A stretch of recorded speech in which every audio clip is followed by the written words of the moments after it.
கைகள்லாம் வந்து டயர்டாக இருக்குது, ஓஞ்சு போயிடுது, ஸ்ட்ரென்த்தே இல்லை. ரைட் ஃப்ரம் இந்த ஷோல்டர்லேருந்து கை ஃபுல்லாகவே ஒரு குடைச்சலாக இருக்குது.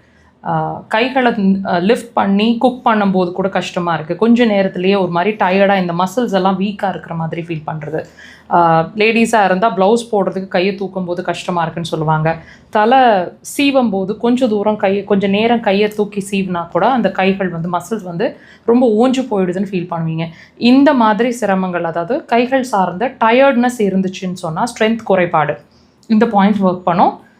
லொக்கேஷன் கரெக்டாக மார்க் பண்ணியிருக்கிறாங்க, தெரியுதுங்களா? சுண்டு விரலோட சைடில் எக்ஸாக்டாக மார்க் பண்ணியிருக்கிற இடத்துல அந்த பாயிண்ட் இருக்குது.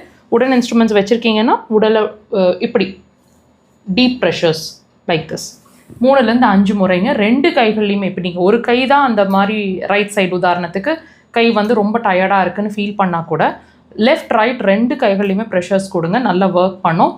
நீங்கள் இதை மட்டும் நீங்கள் இந்த கைகளை மட்டுமே எனர்ஜெட்டிக்காக ஃபீல் பண்ணுறது, மாறுறதை ஃபீல் பண்ணாமல் உங்கள் பாடியே எனர்ஜெட்டிக்காக மாறுறதை ஃபீல் பண்ணுவீங்க. நிறைய கேஸ் ரிலீஸ் ஆகிறதும் ஃபீல் பண்ணுவீங்க. ட்ரை பண்ணுங்கள்.